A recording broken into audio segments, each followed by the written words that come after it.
guess going forward, I need to be a little bit more sophisticated. So perhaps giving each of these a different title. All right, so I'm going to share screen and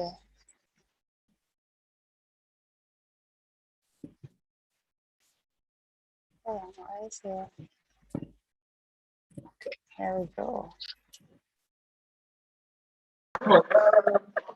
Hi guys, when you join the class, kindly mute your mic. Excuse me, can you mute your mic? Otherwise, I'm have to come in and mute you. Wow. Sorry, I have to stop sharing screen because the only way to let people in is to actually, the problem with this is that I can't admit people and share the screen at the same time. Or it seems difficult. Let me see what I have to go to participants. Let's see if I can read that too. Very well. It's time consuming to let people in. All right. As I said earlier, today we're talking about research ethics. We are going to look at some of these issues about why research ethics matter. And we're going to be also talking about briefly about the research ethics application at UTECH, but that's not the focus of this class. So just so that you know, UTECH has a research ethics committee and a research policy, which basically indicates, like all good universities, that research be done that demonstrates integrity, honesty, and professionalism in conducting research. So the committee has a duty to make sure that all research on humans and animals is carried out safely and with respect to autonomy and privacy, as is laid out in what is called the Declaration of Helsinki, as well as UTECH ethical guidelines. So just to give you a context, the Declaration of Helsinki came about after the abdominal treatment of humans when after World War II or during World War II, when Hitler was essentially commandeering doctors to do experiments on humans without their consent. And so the Declaration of Helsinki was basically to object to that kind of thing being done anywhere in the world. So we're going to go through some examples quickly. And to go through some examples quickly of how examples of breaches of ethics in research. Can anybody think of any example they've ever heard about in their entire life, computing or not computing, of how research has been conducted in a way that could be deemed unethical? They don't all speak at once. An example could be the Stanford prison experiment. Ah, yes. Tell us a little bit more about that. Yes, that's a good example. I'm not 100%, I don't remember 100% of it, but I know that the gist is that there was a college students who were split up in two groups. One group was supposed to act as the security guard for a prison, and the other group was supposed to act as a prisoner. During the course of the experiment, they realized that the students who played the role as the security guard oftentimes played it a little too well. So they started to actually treat one another as if they were actual prisoner and guard type of situation. It's not just prisoner, they were abusive. Yes, pretty much. They overstayed the boundaries, yes. So the way in which the students who were playing the role of the guards were definitely violating the human rights of the other students who were playing the role of the prisoners, and they all knew it was an act. Yes, so far so good. Anything else you want to add? Not quite. I don't really remember much. But I do know. So what is the ethical problem? Oh, I guess the ethical problem was that it messed with the students' mental state. Even after the experiment was finished. I guess that would be an ethical problem. I know another example where Wait, hold on, let me back up. Since I actually haven't read that one recently, did it just mess with the mental state of did it just mess with the mental state of the persons who were playing the prisoners, or did it? I'm just wondering, did it mess with the mental state of people who were not prisoners? it would be both parties because for those who play the role as the guards, some of their actions afterwards, like I guess what you say, recognizing what they actually did, kind of haunt them as well as for the prisoners because of the treatment that they received. So it would be both parties that were affected, I guess, psychologically from that experiment. Right. So just for those who just came in late, any research project where there has a negative impact, intended or unintended, on people or animals is considered analytical research. So I think that wasn't really seen in advance, but the point is the project, and they didn't halt it right away. Even when they saw the problem, they continued the experiment. That's definitely analytical research. And also there's somebody here in with an initial, I could even say who, AH. People cannot come into my class, or they can't. They come into my class without renaming themselves. I will kick you into the waiting room, which I'm going to do in a second. So kindly, I'm going to put this person in the waiting room. I don't say rename yourself yet. You can't come into class without a name. Really, it should really come in with a picture, but a name and a whole name is a requirement. Somebody had a suggestion? I see a raised hand. Yes, Miss, it was on the question that you raised before. May I answer it as well? Go ahead.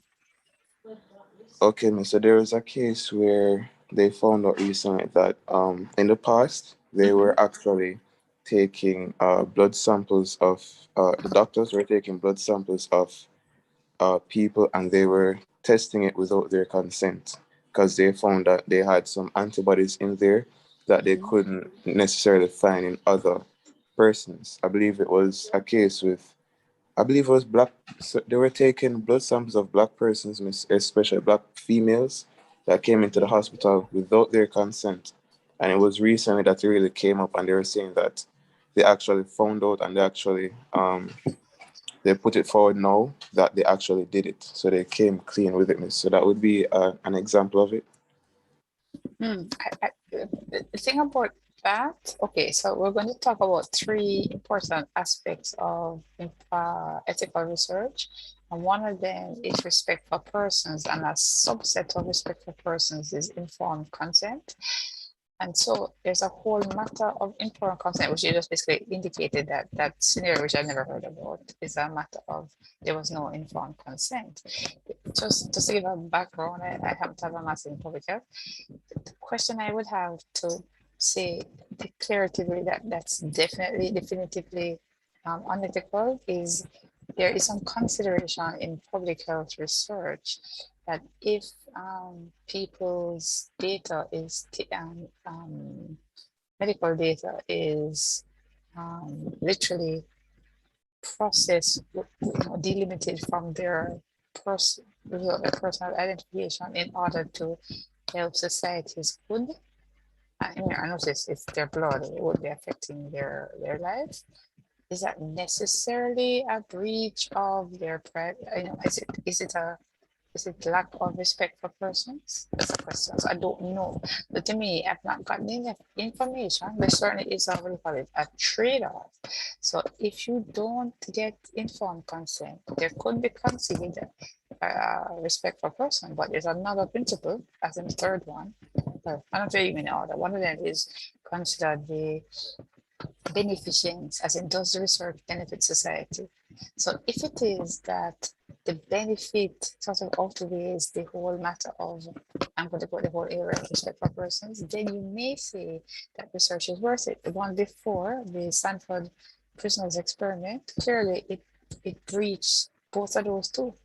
I mean, maybe that research project led to some insight about people, but it definitely harmed the people and did not have respect for persons. And so it will be very difficult to say how a benefits outweigh the negatives. Whereas in the second example, meaning I don't have enough details, but I could certainly see how in me might have a problem with somebody doing research on my drug without even taking the time to maybe sending me an email or a call to say we're planning to use it, you know. But the question is it an obligation? What was the condition that the blood was taken? You follow me? I'm just not trying to just give a blanket response. Oh yes, miss, I Yeah, understand. so I'm just saying, just to quickly just give an assessment, you haven't given me enough details for me to say definitively, but certainly it could be. So for example, if it was that data was just with the person's name and, you know, possibly it could be hacked and like, for example, because of that data, insurance companies now penalize the people because they found out that they are more risk of certain diseases. For sure, that's a breach of research ethics because somehow the research led to they found out that you are more risk for disease and now you have to pay more money. Oh my God, that's definitely a breach. Not sure. So you didn't agree to research and now you have to pay more for insurance for the find out that people like you and you never even agreed to the research. Yeah, so we'll have to give somewhere. So we're going to go through 3 examples. So this one is probably the least problematic. So whether or not you are thinking of using any social media in 2012, there's a situation where Facebook, as you know, they've been doing lots of experiments for a very long time. So one of them was in 2012, where there was what's called an emotional contagion experiment, which was actually published in 2014.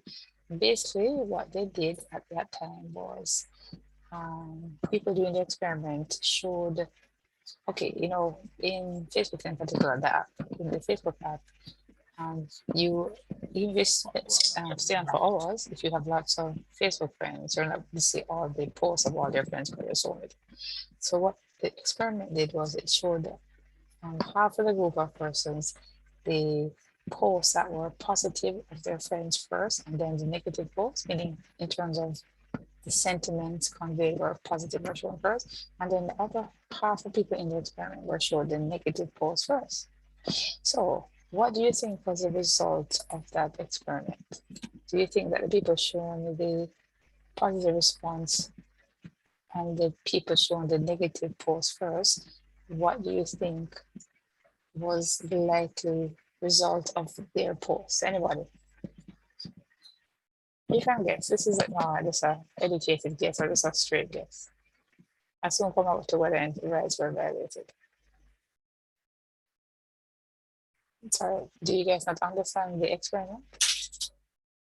I'm on Facebook right now, and let's see. Somebody has in chat. Repeat. Okay. Right now we have 28 people in the room, and the first 14, Abigail, Akido, Casey, Christopher, Demar, Lisa, whatever, those people are all shown positive posts. And then people towards the end, like Olivia, Ray, Ralph, Rennick, all the way down to Trishana, these people who are 14 are shown negative posts first, maybe for half an hour. And then if you're on Facebook for an hour, then after the first half an hour you're on, then the second half an hour you're seeing the people at the bottom, they're seeing negative posts first and then positive posts. People at the front, they're seeing positive posts first and then negative posts. So, do you think there's going to be a difference in the kind of posts that the first half of the group is making compared to the second half of the group? Anybody? Miss, I think my rights would be violated in that case because in using social media Yeah, but and with forget the violating. I just want to know what you think is going to be the result. Forget about the rights oh the being violated. results. Yeah. Oh, all right. Miss, I think the results would be that it would really depend, Miss, because some persons don't like seeing certain negative stuff, Miss. So if they see that, maybe they would stop using for a while. Yeah, And man, maybe but they would right now, start that's to not a question. Listen to the question. What do you think people would post? So of the 14 people, let's say 5 people post. You know, when some people, when they look at social media, they post, like I post every day on Facebook. I'm gonna sick or forget. Literally, I do. The question is, of the 14, let's say 5 people put up a post. Do you think there'll be a difference between the people who see the positive stuff first and the people who say the negative stuff first? It's my question. Guess. Yes, Sam. I think there might be a difference. And give me the nature of the difference. I think the persons who were exposed to the positive post first, they may be influenced to post positive things, while those who are those who are exposed to the negative things first might be influenced to post negative things. That's actually what happened. So I heard somebody, first of all, somebody was saying that it's a violation of the rights. I don't know, was it? Who was saying it was a violation and why? Yes, I was saying that. Yes, go ahead. Go ahead and explain why, in your opinion, it's a violation of your rights, Ralph? Miss, I think it is just because being exposed to one thing at a particular time or being what's the word? So I don't remember the words, but like intentional. If you're intentionally exposed to one thing, when really and truly, miss, you're not supposed to be intentionally exposed to something. You should have a right to see whether negative or positive randomly, not just intentionally one thing. So if I go on social media and, for example, Facebook intentionally sends this my way, it's a violation of my rights because I should have the right to randomly see both, not just one set thing every time for you to use me as a statistic. I understand that they're going to use me as a statistic, but at the same time, you can't just send one You think, intentional thing. fine, I hear you. I tend to feel like you, but what about the informed consent on Facebook right now actually says that they will do research from time to time. Literally, it's on there right now. It has been in there for years. Would your rights have been violated? Oh, in that case, if it's there, if that's no, it wouldn't be violated Yeah, so because by you would the have way, given guys, consent. yeah, the thing is, it would be uninformed consent. So there's something called informed consent and consent that you're not informed about. Actually, at this time, I don't think it was actually in the Facebook terms and references. Anyway, here's some of the details. So basically, it's only 1 week this thing happened, and it was 689,000 users that were in this particular experiment. But some of the people, what people said, so information right here, this was the name of the scientific experiment that was published. So this particular journal paper, when it was published, some people noticed, and so they posted about the journal article on Facebook. And so then that was the most talked about journal paper on social media in 2014. I think the most dramatic one in a Twitter post was, I wonder if Facebook killed anybody with their emotion manipulation stunt at their scale and depressed people out there. It's possible. What do you all think of that statement? Yes, certain psychological manipulation. Any thoughts about this statement? This is really possible. It's possible. This perhaps might be a bit extreme, but it is certainly more plausible that somebody who's depressed may be more at risk for greater depression. Maybe open more suicidal, maybe even suicidal. I don't know if this is a bit extreme, but the point is clearly people with mental health challenges would not be better off by seeing negative posts in increased quantity. I think we can be fairly safe to say that. Yeah, but the point is you can say what it is. So my next question is, should this experiment have been reviewed by an ethics committee? For those who don't know, like in Jamaica, the Ministry of Health and Family is actually the ethics committee across the world. Most countries have a ministry, like in Jamaica, we also have an ethics committee for the Ministry of Security and Justice for experiments on actual real prisoners. And at least 3 large universities in Jamaica have ethics committees, that is UE, UTECH, and NCU.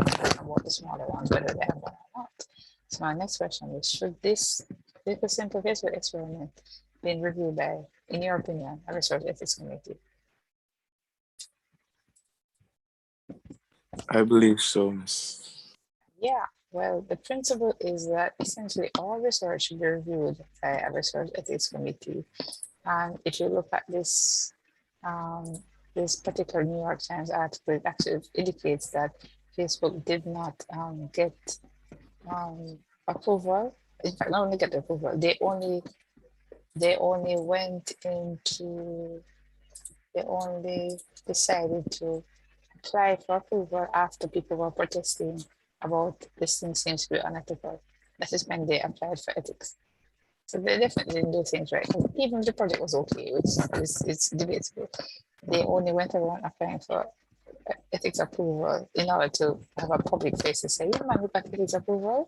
And the New York Times exposed them because they were doing it in the wrong way. Anyways, when you go from that one to one on African Americans, I think this might be of interest to the class. Who knows? So this probably has too much detail on the screen. Just want to summarize. So there was a fund that was created in 1900 that was giving money for a whole lot of things. And out of the monies, it was like millions of US dollars. One of the projects that was done was a study looking at syphilis among men. 299 men with syphilis and 201. For those who forgot, this is a sexually transmitted disease. And in doing this, I already come to class so late, right? So in doing this particular study, they actually published a paper about it, and they had decided to follow these men who had syphilis all the way until death. The thing about it is that in 1945, as you may know or may not know, penicillin was discovered, and it was clear that it was effective treatment for syphilis. Anybody knows what happened next?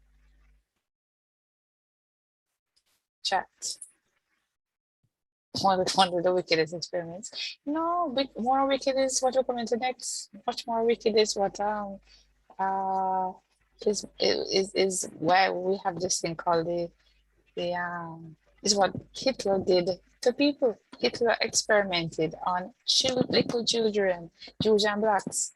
Much more wicked than this, but yes, since 1900, one of the most horrible. But if you go pre 1900, or there have been worse experiments, in my little opinion. So it all depends.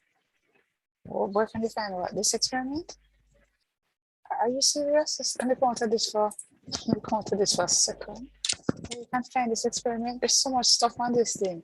I did oh, I need to share screen today. I can't say with the share screen. I go to this for a second. How do I?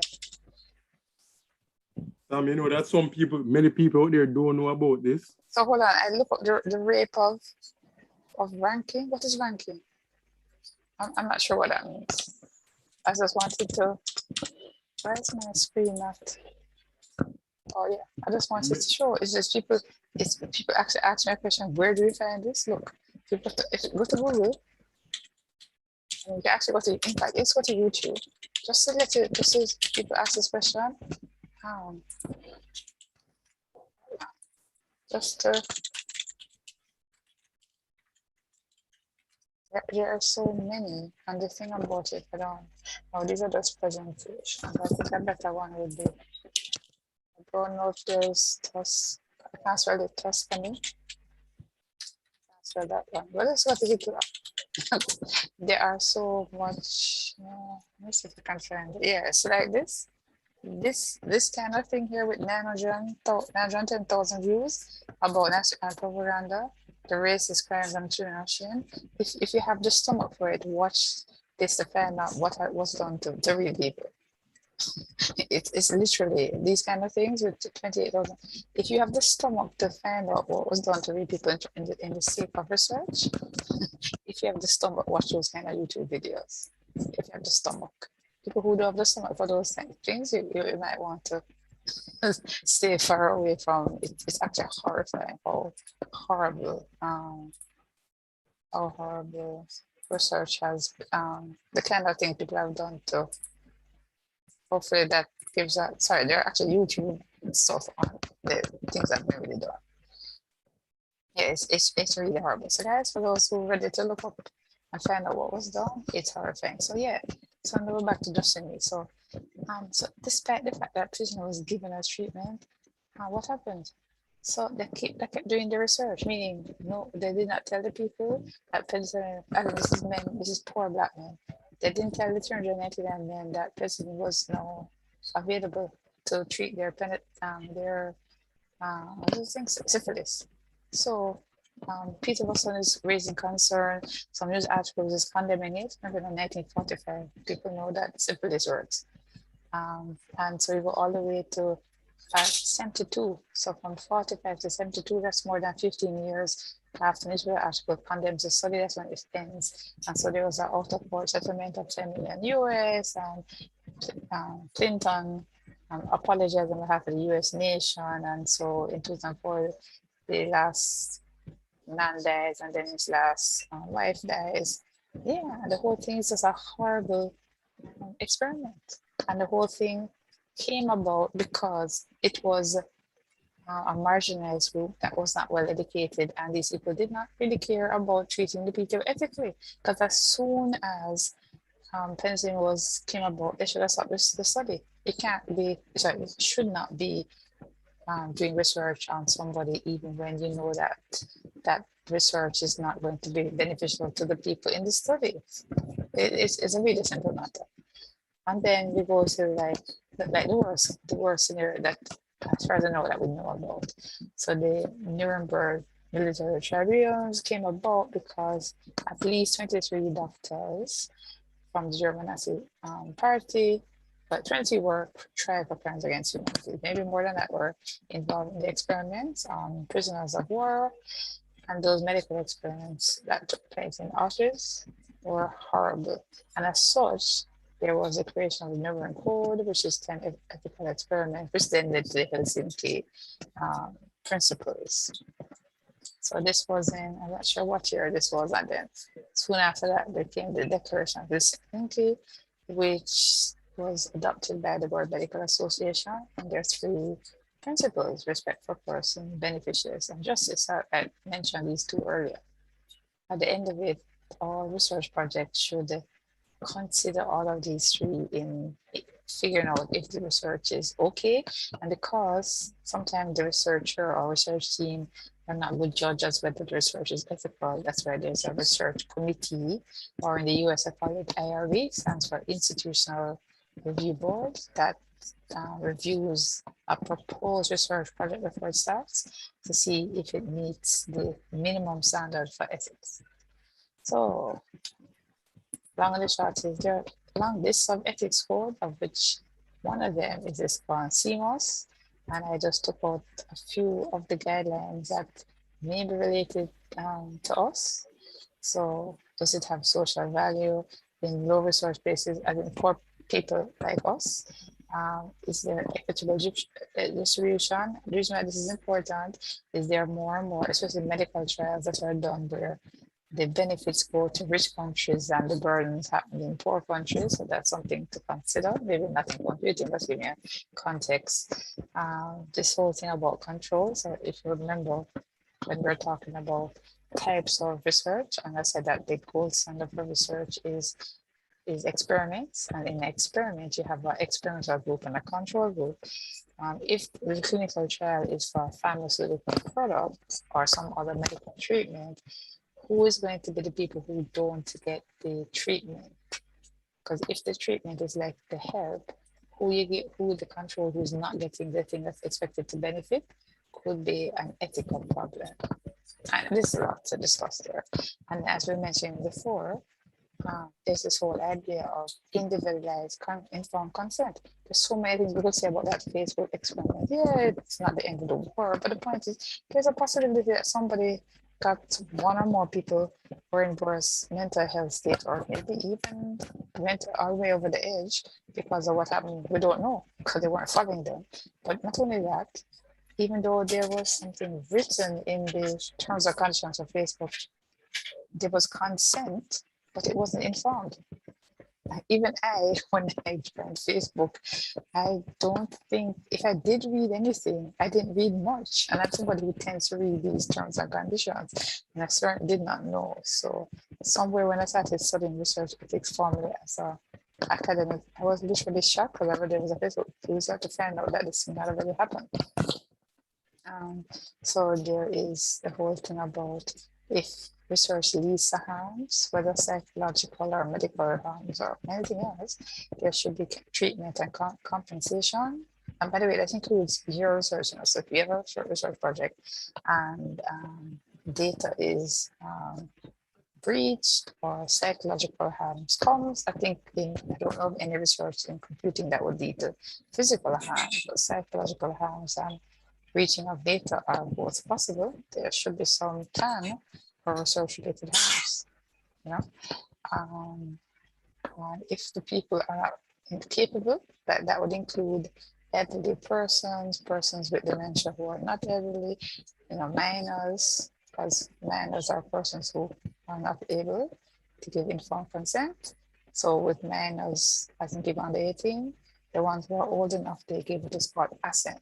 So if they can understand, like typically like over 12, maybe 12 to 18, or depending on the type of project, even maybe older than that, those persons would they explain the project and then they would say they agree, but the parent or guardian would also have to agree. There's a whole issue in terms of a lot of research having done on men forgetting that women are important part of the society, and so they make generalizations when women and men are different. So research should include both genders and both sexes. And there are a whole lot of issues with online research. But the point of all of these are things that people have not considered and put into research codes.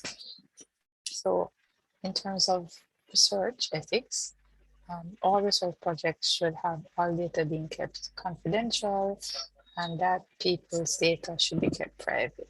So the person should be able to determine who has access to information that has been collected in a research project. There is the most controversial element in terms of research is the design. So as John Creswell says, research is a process of search used to collect and analyze information to increase our understanding of a topic or issue.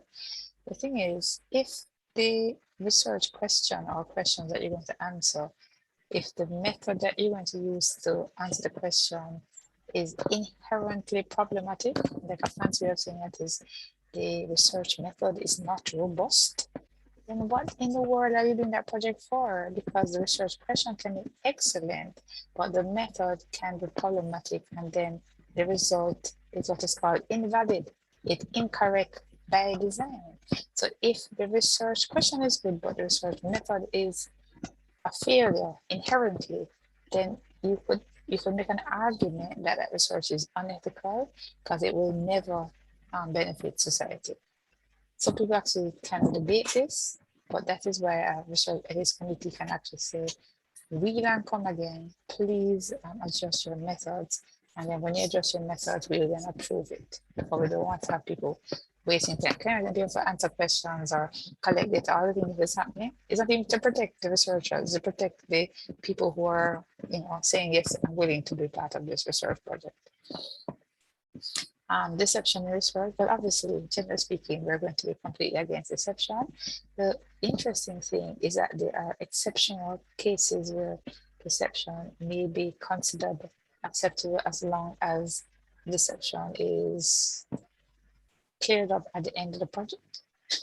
I wouldn't have enough time to give for me to actually give examples. So I'll just give you one in computer. So for example, if you wanted to find out about how people use security for some kind of network, you could, if you're going to tell people you're doing a research project to see how people use their passwords and whatever, or set new passwords, people might who use 1, 2, 3, 4, 5 might think, oh yes, this is, and they start using better password just for the project. If you kind of tell them something else and not really show them what the project is for, they might do their regular behavior. So there are all kind of projects where just for the project, you don't tell them the full story, and then afterwards you say, oh, this research project was really for this. There are a number of them, but in every single case, it is only when, if you don't do that, that you won't get the data required for the project. And it always is that there is full disclosure by the end of the project, and it really should be avoided unless absolutely necessary to answer the research question. Research with children, Since children may have usually less judgment than adults, obviously it depends on the child, and also with generalization here, the general goal is in a organizational setting, you have the permissions of the authorities. If it's not an organizational setting, you just need the permission of the parents and guardians, as well as the assent of the child, as I mentioned earlier. And then there's a problem with data. So if you're thinking about quantitative data, there are ways to present quantitative data in a way that is misrepresentative. So if the numbers are small, those numbers should be presented in a way that those small numbers, you should, like you only collected 30 people, you should say 3 of 30, not just 10%. Because if you want to know about UTECH students and we're telling you 10% of UTECH students believe, and you only took 30 when maybe right now there are about 10,000 students, that is a misrepresentation of your data. So with small numbers, it is good to give the context of your project. Otherwise, it could really be in misrepresentative.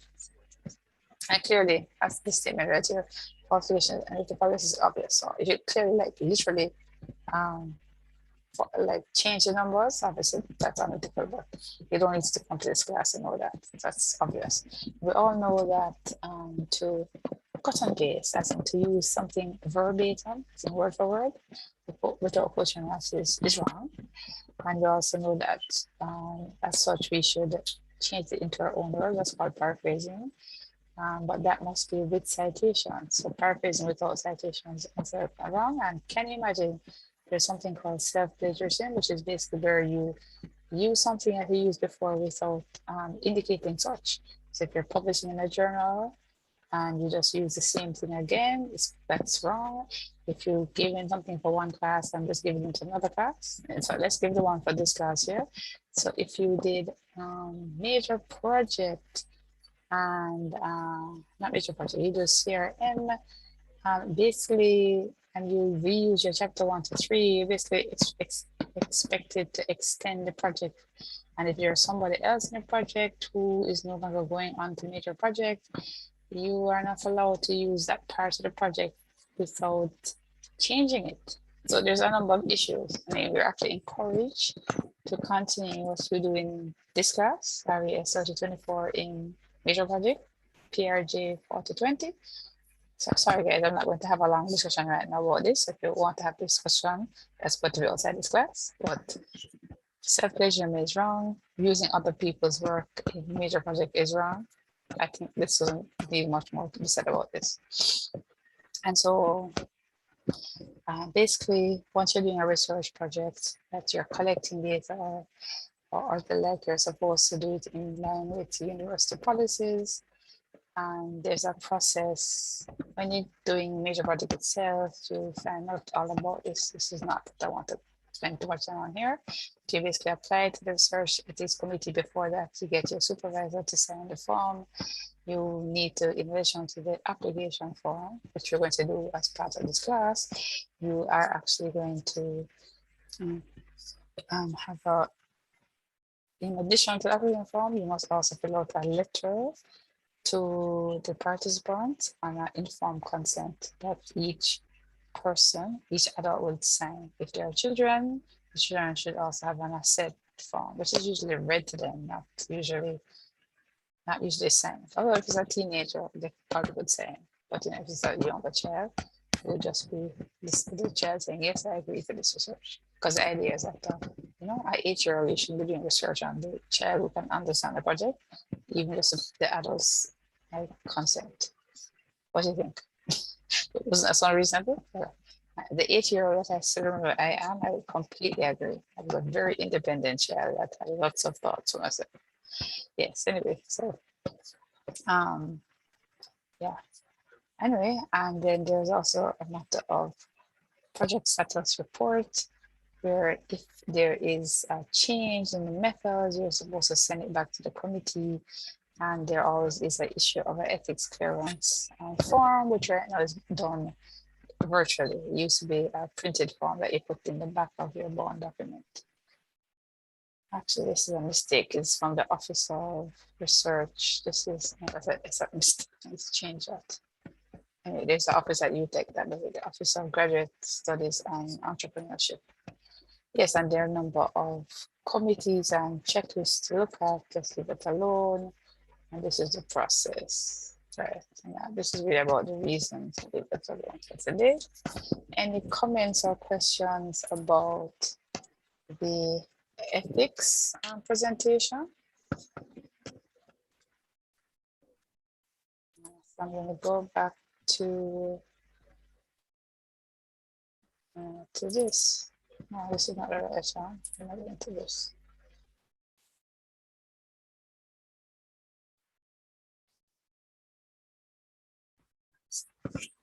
Oh, I don't have it open. I don't have it open. Okay, let me just try open this. Anyway, while I'm opening the document, anybody has any question or concern? No questions or concerns? Excuse me, Ms. Muir. Uh-huh. At the part of the lecture where you spoke on, for example, when you spoke about UTECH and said that when you something about 10%, it's not, you can't say that because you didn't review the 10,000, something like that, miss. Is it safe to actually generalize in some cases? Because you know that for some studies that were already done, they may not have looked on the entire population, but based on the sample, they Wait, made I'm a trying to understand it. generalization. Are you talking about the collection of data on when I'm saying that you should say the percentage? Is that what you're saying, the data part? Yes, miss, but I'm asking if it's safe to make generalizations sometimes when you're doing research. Without a context, I can't answer. I All right, mean, very, let me change it, miss. give For me an example, example. you're doing a research on a group of students, and out of the 1,000 students that are there, and you, for example, you did 500 out of them, and about 8% of them, you got one response. Is it safe to make a generalization for the entire population based on that response that you got? No, I understand what you're asking. Right. So you're talking about internal and external validity. So if it is, so let's go to rule of thumb. So rule of thumb for quantitative studies, once it's over 100, you can generally say that you have a good sample. And certainly when you have good samples, you can definitely generalize to, we can always generalize to the sample if the data collection method is good. Remember, even the data collection method, if the questions are not clear, even internal validity can be problematic. So now what you're asking me about is, let's say you have a good survey instrument, is it not going to be correct to generalize to the population? It's a whole matter of external validity. And the issue is, I guess it depends. So the whole matter of external validity, so there's two different answers. So one is, even if the study is at 90% of the, in fact, even if you did a study and 90% of people said so, and it was like almost the entire population, that alone doesn't even prove. You could say that based on the study, this suggests you're not sure if the people, depending on, I don't know what the thing is. Is it that the people give a correct answer? Because let's take me. I have gained about, there's two examples of me. I feel more stressed teaching online, and I've gained a little weight since COVID. I don't know what to do. If I wasn't measuring it, if I were to ask all of you if you're more stressed and if you have to take, there are actually ways to measure stress and there are ways to measure weight. And I can ask for self-report. Are those self-reports right? So what are you reporting on? Are you reporting on perception of weight gain? Are you talking about perceptual stress? Are you talking about like some scientific soundness of stress? So you get what I'm saying? Like, what exactly Yes, are we yes, yes. generalizing on?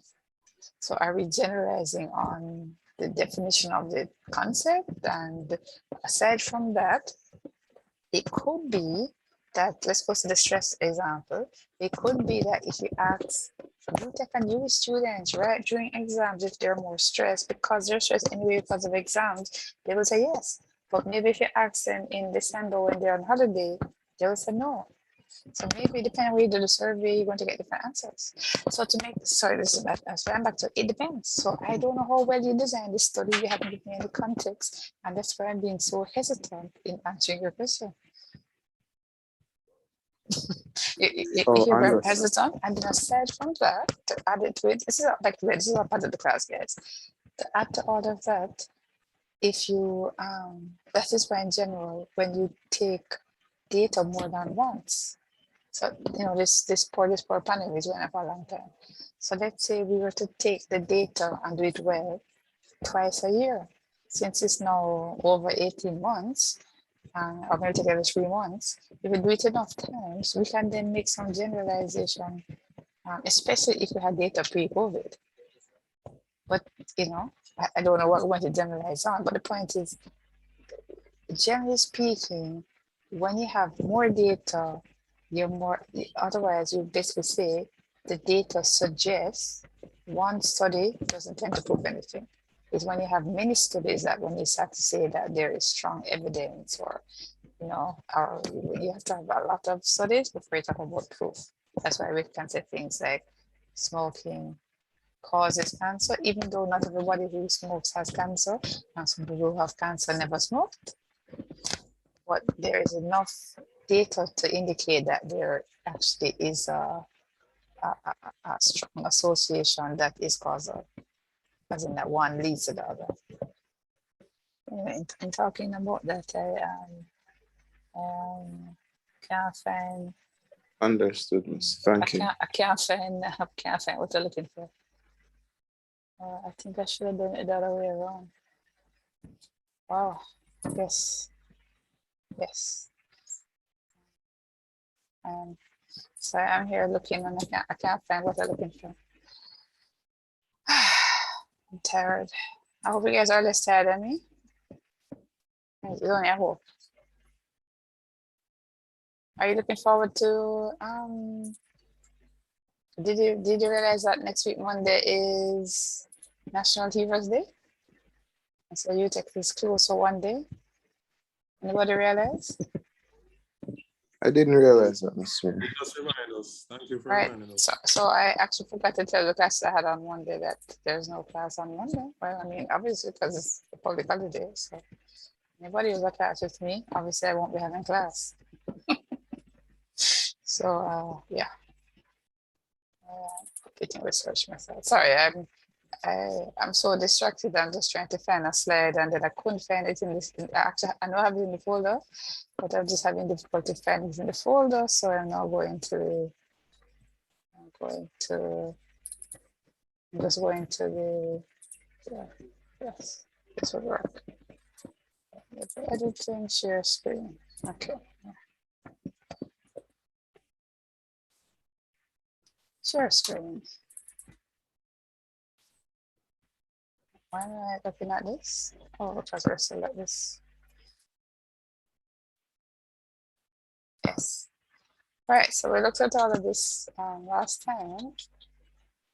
And I think we were right here. So just as a quick kind of overview, just remembering everybody that we said the last two classes, we just remind everybody that probability sampling is better than non-probability sampling. We went through 4 types of probability sampling. We went through 4 types of non-probability sampling.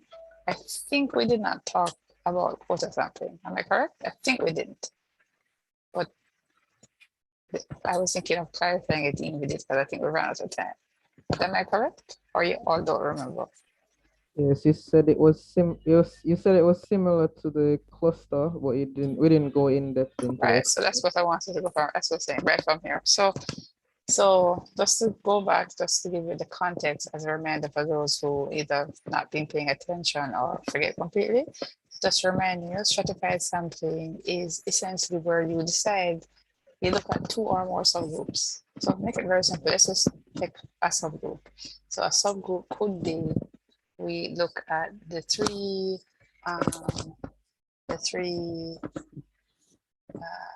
just look at something simple like male and female, or we of people, or stratified sampling could be at UTECH. We have, I think it's about 10 faculties and colleges. So each of those is a strata, right? As in the subgroup within the organization. So if we wanted to break down getting data from staff and students from each of those colleges and faculties, we need to know how large they are. So I actually know that the College of Business and Management is the largest one. I have about 50% of the student population, and the second largest is our faculty of Engineering Computing, which I don't remember the exact number. Let's go with about 25%. It's over 20% for sure. And then all the others are smaller. So let's just make it really simple here. Let's go with COBAM 45% today. Faculty of Engineering Computing 25% today. So that's 45 and 25 is how much? That's what? Is that 60? And that would leave 30% for the rest of UTECH. So if that is my structure I'm going to use for this example right now, in order to do stratified sample, is a random sample, I need to get the list of UTECH students. We actually have it at UTECH. The registrar office actually has a list of registered students, so clearly we are doing it on, it's in close manner, they have the list. And so if you got ethics approval, you could actually get the registrar to give the supervisor a delimited list with something like the phone numbers or email of the students, and that could be a way to contact the students through a stratified sample. Let's say we wanted to do it by faculty, like I just said. I want to get 45% of the students in that list. So let's say we wanted 100 students in our survey. We get a list of all the students, and then we randomly select 45 people from COBAM, 25 people from FENC, Faculty of Engineering and Computing, and another 30% or 30 out of the 100 from the rest of the faculty and colleges. So far, so good, everybody? I hope. I mean, it would be, if it's 200 students, you just multiply by the number of students, 150 students, those percentages by those numbers. Hopefully everybody knows basic. This is about first form maths, or maybe even grade, maybe even, I don't know. I think I learned this about first form. I don't know why I didn't learn percentages when I was back in, I think the first one in high school I learned percentage. So this is really basic. This concept is not complicated. So all we're doing is the same thing. Quota sampling. Quota sampling is, in all of the non-probability sampling, is not about a list that you have. It is, you don't work on a list, but you're trying to get representatives from the groups in proportion to they exist without that list. So we can find out from UTECH that same number. What is the percentage of people who, students who are in COBAM, the percentage of students in Faculty of Engineering and Computing, and the percentage of students in the other groups. I mean, I'm trying to make it simple. Obviously, doing it right, we don't want every single college and faculty and my list, but I'm doing it simple. And so we're doing it conveniently. If we wanted 200 UTECH students, the first, that's at 45%. So the first 90 students who are enrolled in the College of Business and Management will be in our online survey. And the first, since I said it was 25% of Faculty of Engineering Computing, that's the first 50 students from either Engineering Computing will be on the survey.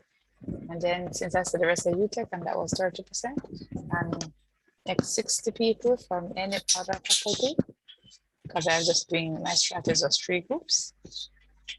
You see the difference between the quota sampling and the stratified sampling?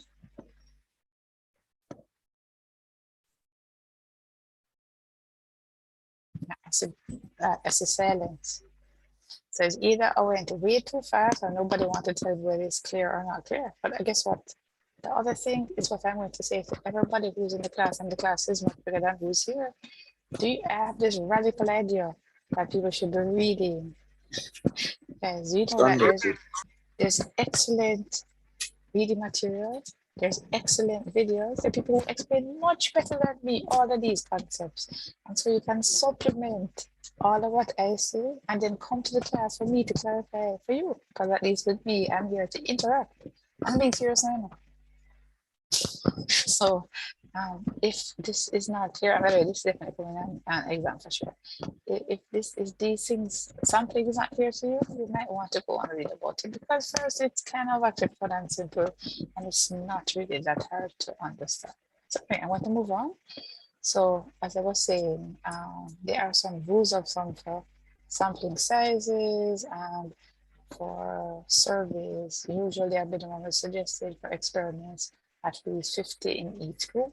So remember, in an experiment, you have an experimental group and a control group, right? And an experiment will not be done without one group that you're doing something to and one group that you're not doing anything to.